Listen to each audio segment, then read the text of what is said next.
Apple has just become the first American company to ever pass $2 trillion in market value. Now that might not mean a lot to us, but I think it's going to go way, way higher as soon as Apple Silicon arrives and destroys Intel.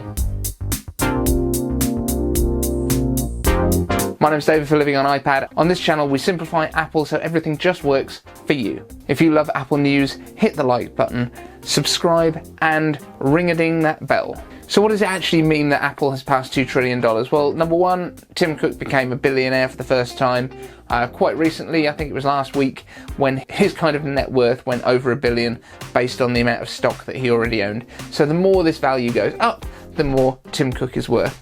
Hello, child. So yeah, I think Apple stock is probably going to take a little bit of a dip at the end of the September quarter because normally we'd be getting all of the iPhone sales into that quarter. This year that's not going to happen. They're not going to arrive until at least October, some of them, the Pro models, until November.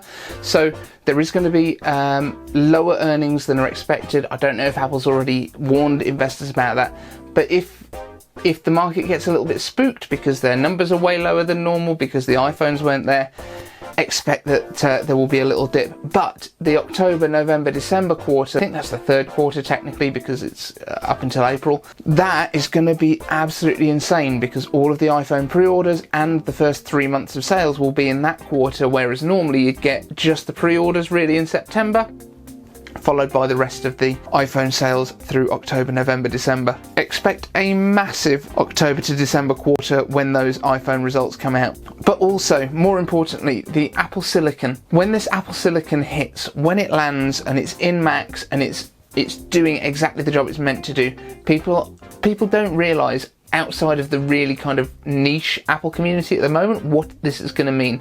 The Mac, which at the moment does suffer software-wise in a lot of cases, whereas Windows, everyone can make stuff for it, and there's a huge market for it, so there's a lot of people that do make things, they do make software for it.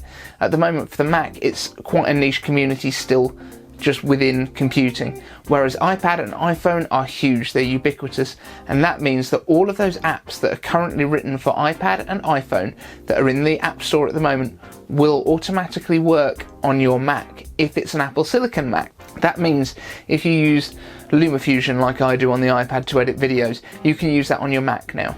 If you play Call of Duty mobile, you can play it on your Mac now. Unless the developer specifically says, I don't want this to work on a desktop. But also, a lot of the games will also be able to play on Apple TV. They'll be able to play across all of the Apple ecosystem. And that's going to make such a difference to Macs in general. Plus, they're going to potentially reduce in price if the rumours that we've heard are true. The base MacBook is going to come down by like $200. The base 13-inch MacBook Pro is going to come down by $200 from $1,300 to $1,100. So it's going to look like a much better deal. It's going to be faster. It's going to run cooler. The battery's going to last longer because Apple Silicon has a reputation for being super power efficient in the iPads and the iPhones. If you look at an iPad, it's very, very thin and the battery lasts for 10 hours. Now, if you scale up that battery to the size that you can put in a notebook computer or in a 15-inch laptop, you are going to have some insane battery life. Looks like between 15 and 20 hours, I would guess, unless they're really going to push those chips hard in order to get the performance out.